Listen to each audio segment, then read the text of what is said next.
الحمد لله نحمده ونستعينه ونستغفره ونؤمن به ونتوكل عليه ونعوذ بالله من شرور أنفسنا ومن سيئات أعمالنا من يهده الله فلا مضل له ومن يضلله فلا هادي له ونشهد أن لا إله إلا الله وحده لا شريك له ونشهد أن سيدنا ومولانا محمدا عبده ورسوله أما بعد فقد قال الله تبارك وتعالى في القرآن الكريم فأعوذ بالله من الشيطان الرجيم بسم الله الرحمن الرحيم يا أيها الذين آمنوا قوا أنفسكم وأهليكم نارا وقودها الناس والحجارة عليها ملائكة غلاظ شداد لا يعصون الله ما أمرهم ويفعلون ما يؤمرون صدق الله العظيم وصدق رسوله النبي الكريم ونحن على ذلك لمن الشاهدين والشاكرين الحمد لله رب العالمين. بزرگان محترم، عزیز بھائیوں، دوستوں،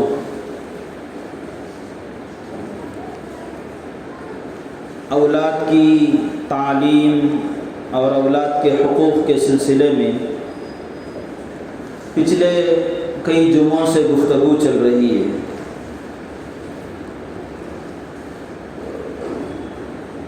گزشتہ جمعہ یہ بات آپ حضرات کے سامنے عرض کی گئی تھی کہ اولاد کی تعلیم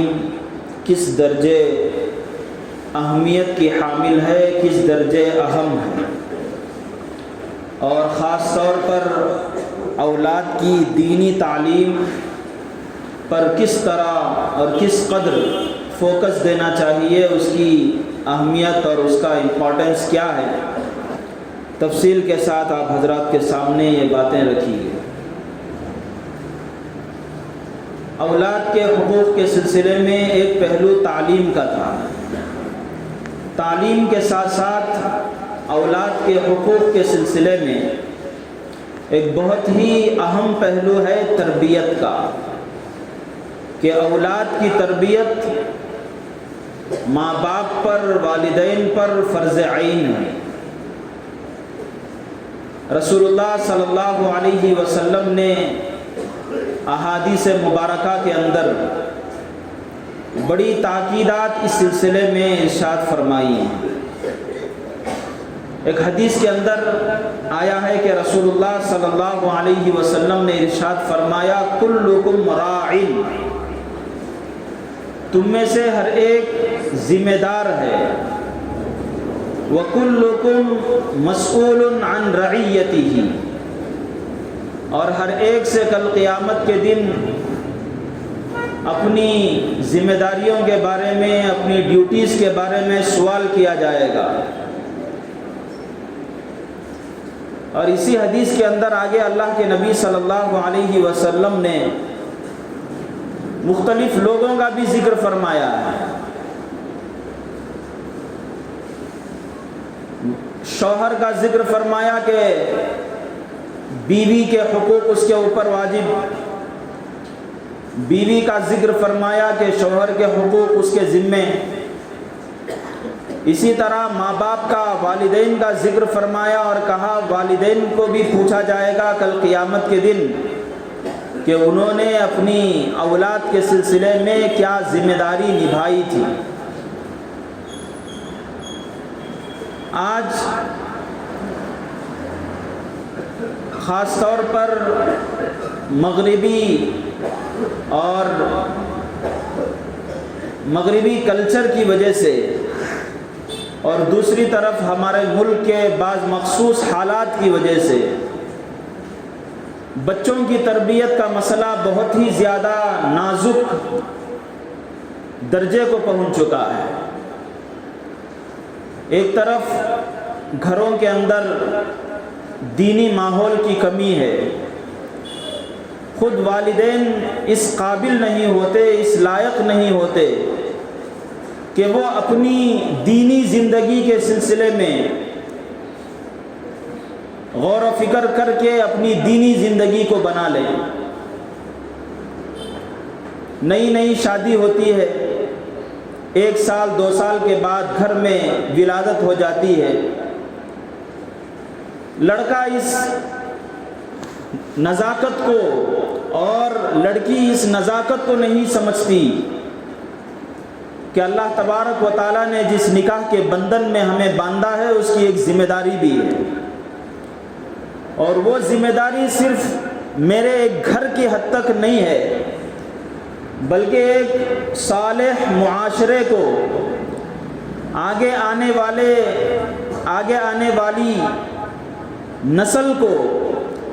اچھا کردار عطا کرنا، سوسائٹی کے اندر اچھے افراد کو بنانا میری ذمہ داری ہے۔ نیا جوڑا ابھی اس چیز کو سمجھ ہی نہیں پاتا، اور ہوتا یہ ہے کہ خود بھی دین سے محروم رہتے ہیں اور اولاد ہو جاتی ہے تو ان کو بھی دین سے محروم رکھا جاتا ہے۔ جبکہ ہم دیکھتے ہیں، اور یہ ایک حقیقت ہے جس کا ہمیں بہت کم احساس ہے، کہ مسلمانوں کے علاوہ دیگر اقوام کے اندر اور دیگر ممالک میں باقاعدہ طور پر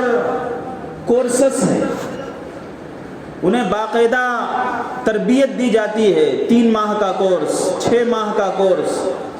کہ بچے کو کیسے ہینڈل کرنا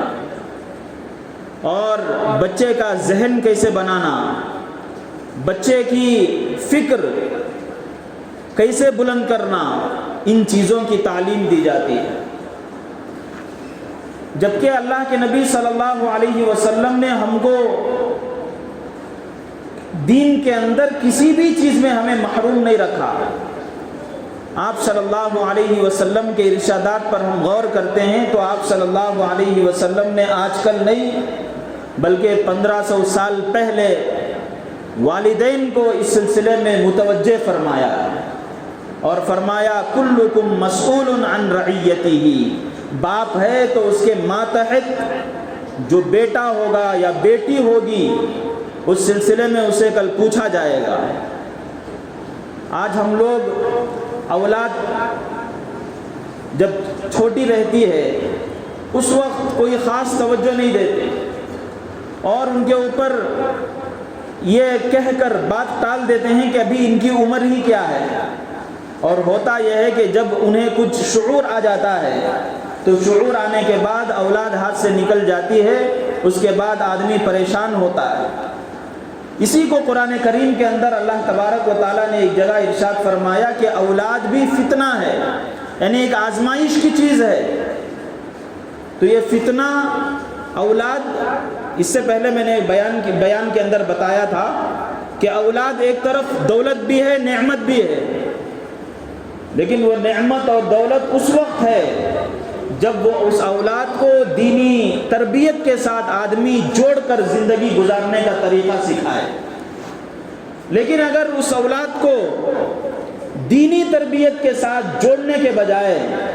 اسے ایسے ہی چھوڑ دیا جائے کھلا مہار، تو پھر ایسی صورت اختیار کر جائے گی کہ آدمی کے لیے خود وہی اولاد وبال جان بن جائے گی۔ بہت سارے لوگوں کو ہم نے دیکھا، ہم دیکھتے رہتے ہیں معاشرے کے اندر، خود اپنی اولاد کا رونا روتے ہیں، کوستے ہیں، اور بچپن میں ان کی تربیت کیسی کرنی ہے ویسی نہیں کرتے۔ بعد میں بڑی عمر ہو جاتی ہے تو کوئی کسی کے پاس دعا کرانے کے لیے چلا جاتا ہے، کسی کے پاس دعائیں پوچھتا ہے، کسی عامل کے پاس چلا جاتا ہے، حالانکہ اولاد کی تربیت کا عامل سے کوئی تعلق نہیں ہے، ماں باپ اگر صحیح طور پر دینی فکر کے حامل ہو کر اپنی اولاد کی پرورش کریں گے اور اس کی نزاکت کو سمجھ کر آگے بڑھیں گے تو پھر وہ اولاد ہمارے لیے جنت کا سامان بنے گی اور آگے آنے والی نسلوں کے اندر ایمان کے بقا کا سامان بنے گی، ورنہ وہی اولاد کل ہمیں جہنم میں لے جانے کا سبب بنے گی۔ رسول اللہ صلی اللہ علیہ وسلم نے اس سلسلے میں جو ارشادات ہمارے سامنے بیان کیے ہیں ان میں ایک ارشاد یہ ہے کہ اللہ کے نبی صلی اللہ علیہ وسلم نے ارشاد فرمایا مرو اولادکم بالصلاۃ وہم ابناء 7، کہ اپنی اولاد کو 7 سال کی عمر میں نماز کا حکم دو، اپنی اولاد کو 7 سال کی عمر میں نماز کا حکم دو، وَاضْرِبُوهُمْ وَهُمْ فِي 10 سنین، اور اگر وہ نماز نہ پڑھیں اور 10 سال کی عمر کو پہنچ جائیں تو انہیں ہلکی سی تنبیہ کرو، اگر ضرورت پڑے تو ہاتھ سے 1-2 مارنے کی ضرورت پڑے تو مارا بھی کرو۔ یہ مسئلہ صرف نماز کے تعلق سے نہیں ہے، اللہ کے نبی صلی اللہ علیہ وسلم نے ایک فکر ہمارے سامنے پیش کی ہے کہ 7 سال سے پہلے،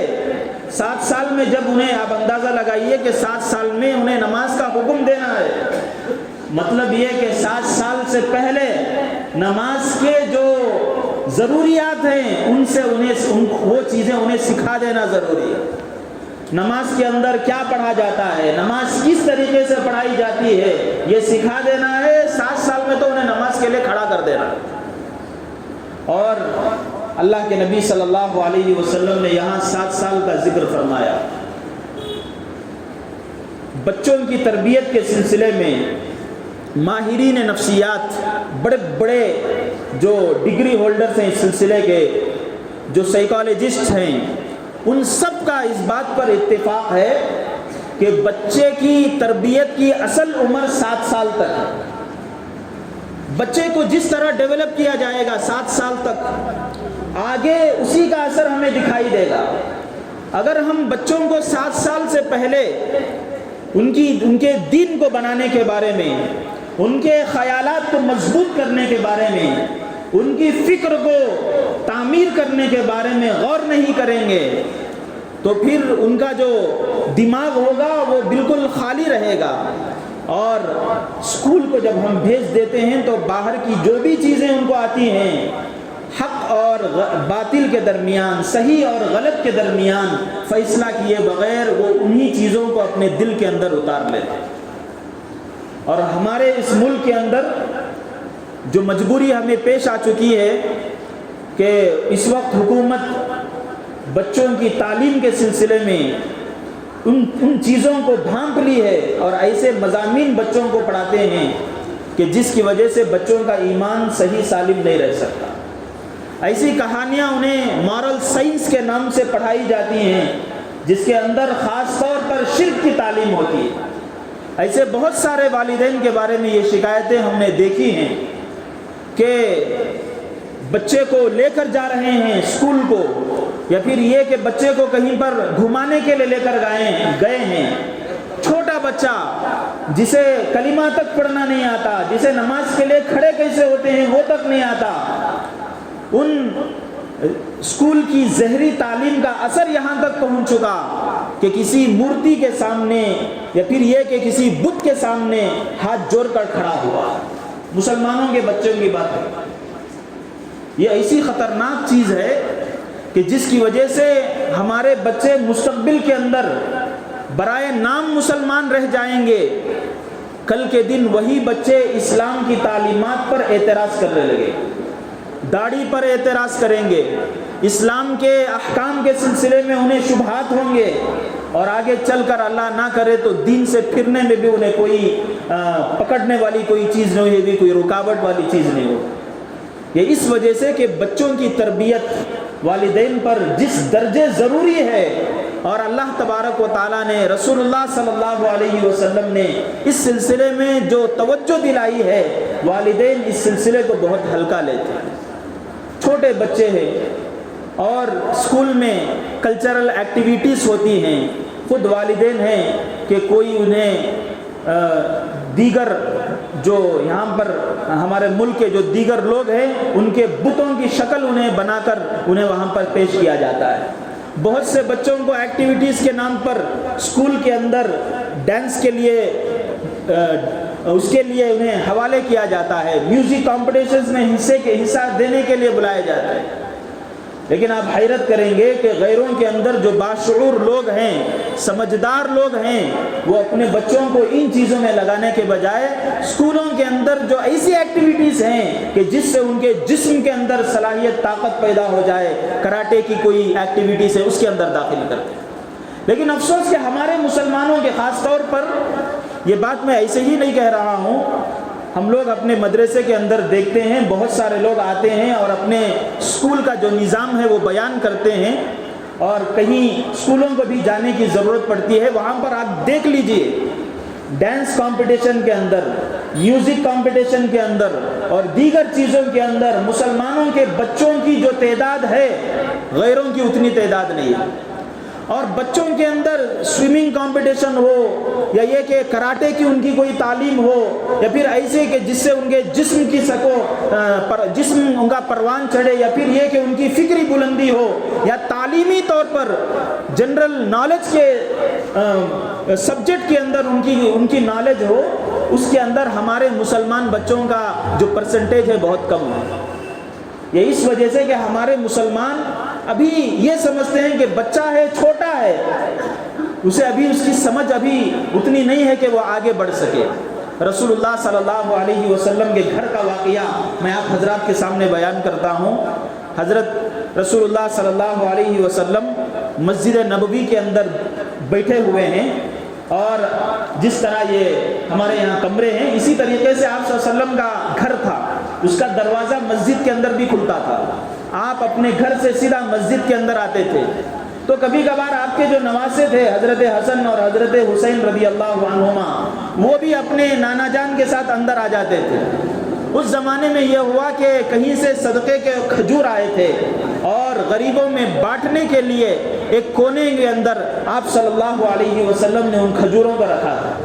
اب یہ چھوٹے بچے ہیں، جس طرح ہمارے گھروں کے اندر چاکلیٹ بچہ بہت پسند سے کھاتا ہے، وہاں کھجوروں کا زمانہ اور کھجور زیادہ کھائے جاتے ہیں. حضرت حسن باہر نکلے اور کھجوروں کو دیکھا تو ایک بچپنے کے میں آگے بڑھے اور جا کر کھجور کو اپنے منہ میں ڈال لیا.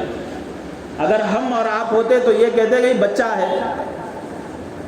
اب بچے کے منہ سے کہاں نکالے؟ آپ صلی اللہ علیہ وسلم صحابہ کے درمیان بیٹھے ہوئے تھے، دوڑ کر گئے اور اپنی انگلی کو منہ میں داخل کر کے پورے کھجور کو نکال دیا. حضرت انس رضی اللہ عنہ، ان کی جو والدہ تھی حضرت ام سلیم، یہ جب مدینہ منورہ آپ صلی اللہ علیہ وسلم ہجرت کر کے گئے تھے تو اس وقت بہت سارے لوگ آپ صلی اللہ علیہ وسلم کو ہدایہ اور گفٹس لا کر دے رہے تھے. ایک عورت آئی جن کا نام ہے ابو سلیم، حضرت انس ابن مالک رضی اللہ عنہ کی والدہ. وہ آئی اور آ کر کہنے لگی کہ یا رسول اللہ، میں کوئی مالدار خاتون نہیں ہوں، میرے پاس کچھ نہیں ہے، البتہ یہ بچہ ہے، چھوٹا بچہ گود میں تھا،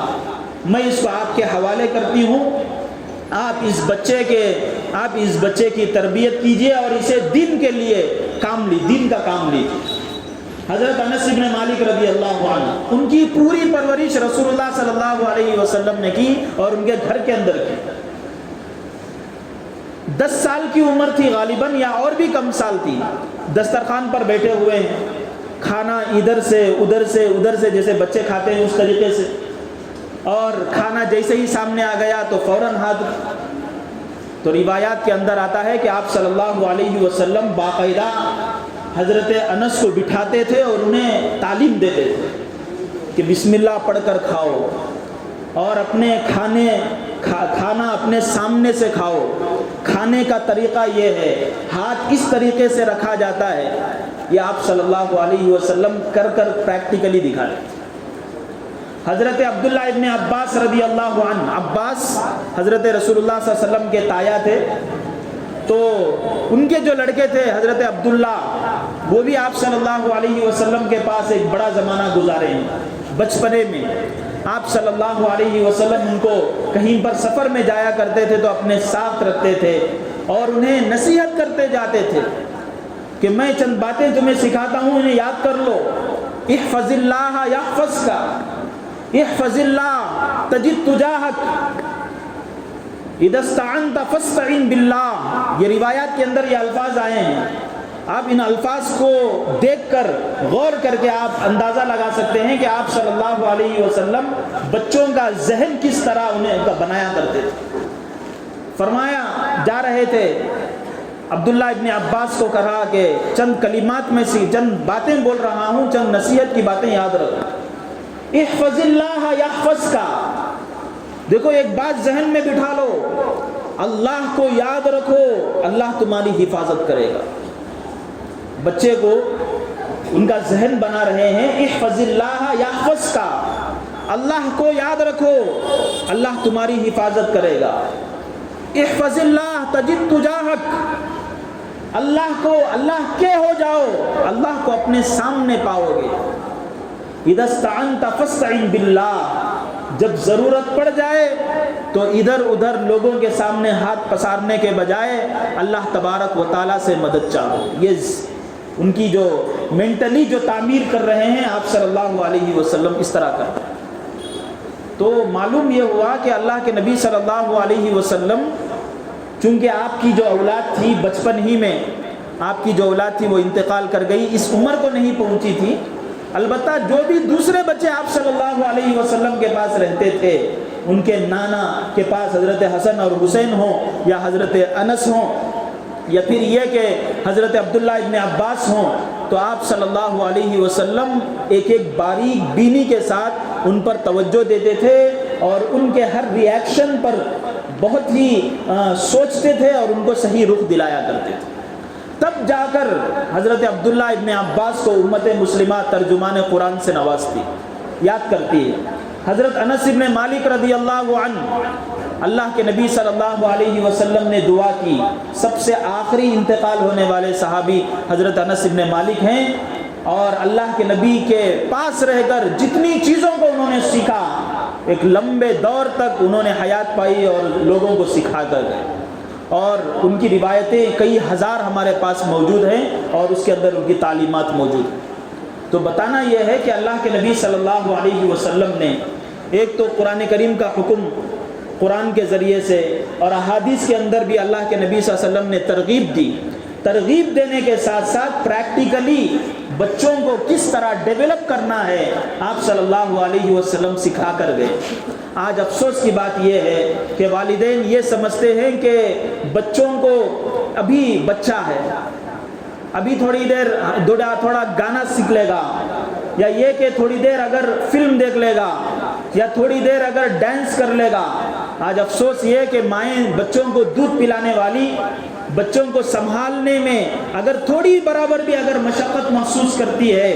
تو موبائل دے کر کوئی گانا دے کر انہیں بٹھا دیتے ہیں، اور یہ اس طرح جب عادت ہو جاتی ہے تو بچے ڈانس کرتے ہیں باقاعدہ اور والدین خوش ہوتے ہیں۔ یہ بڑی ہی افسوسناک صورتحال ہے کہ بچوں کو ہم اس طرح ڈیولپ کر رہے ہیں۔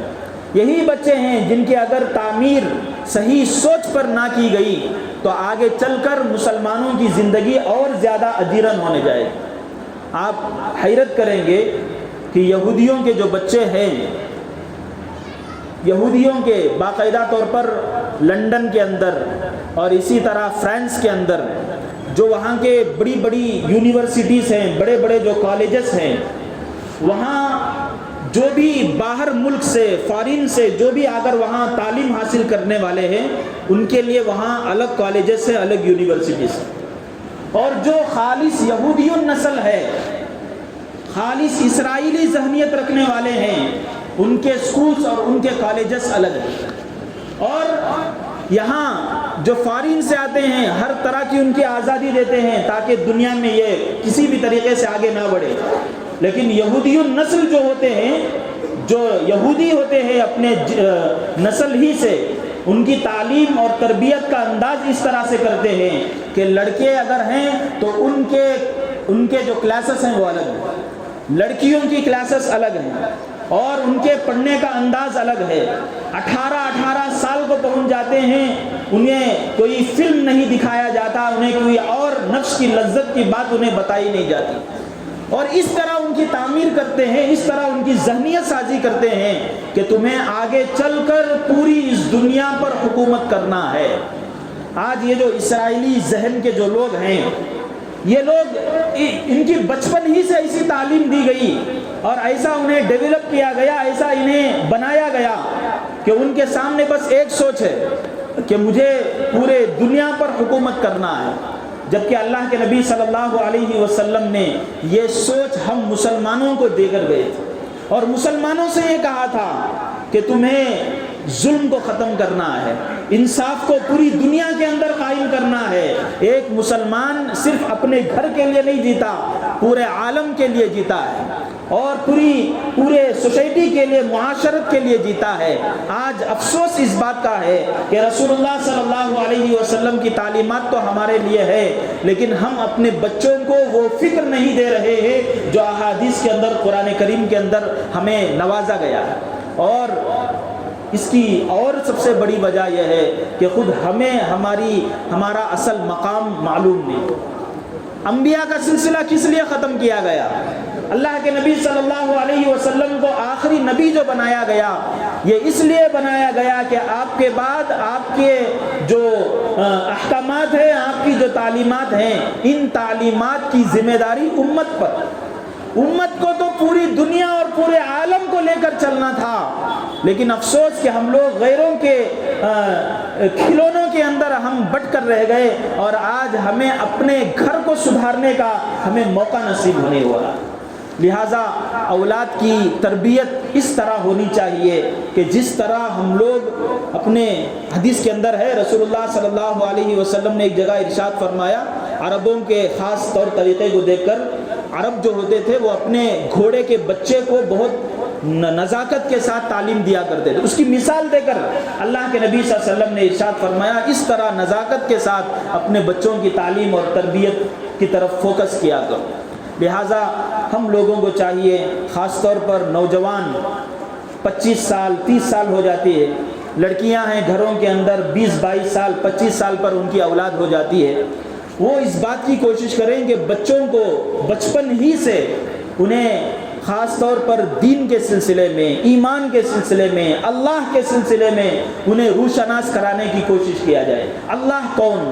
اللہ کے اوصاف کیا ہیں, گھر کے آداب کیا ہیں, گھر کے کھانا ہے کس طرح کھانا ہے, اور کنگھی کرنا ہے کس طرح کنگھی کرنا ہے, گھر کے اندر داخل ہونا ہے کس طرح داخل ہونا ہے. جو خاص آداب ہیں ان آداب کو سامنے رکھ کر اپنے بچوں کو ڈیولپ کرنے, اپنے بچوں کو بنانے کی کوشش کریں. یہ گویا کہ ہمارے لیے اللہ تبارک و تعالیٰ نے بطور امانت کے عطا کیا ہے.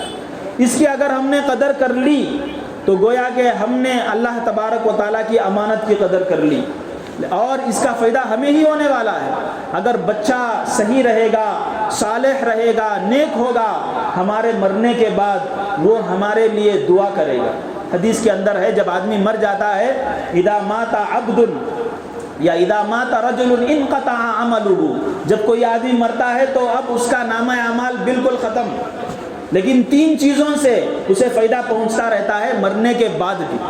اور اس کے اندر ایک ہے ولد صالح یدعو له, جو نیک اولاد اس کے لیے دعا کرتی ہے. یہ نیک اولاد کی دعا اسی وقت لگتی ہے جب والدین اپنی ذمہ داری سمجھ کر بچے کو یا بچی کو نیک بنا کر جائیں, اور انہیں اس قابل, اس سوچ والا بنا کر جائیں کہ وہ ہمارے والدین کے احسانات کو سمجھ کر اور انہیں دعا کرتے رہیں. ورنہ پھر جس طریقے سے ہم لوگ دنیا کی تو فکر میں لگتے ہیں, دنیا تو اپنی اولاد کے لیے چھوڑتے ہیں, چھوڑنا چاہیے, اس سلسلے میں رکاوٹ نہیں ہے, لیکن جب دنیا سے جائیں گے تو پھر ہمارے بچوں کے ایمان کے اطمینان کے ساتھ ہمیں جانا ہے, اس طرح تربیت کر کے جانا ہے. اللہ تبارک و تعالیٰ ان باتوں پر ہمیں عمل کرنے کی توفیق عطا فرمائے.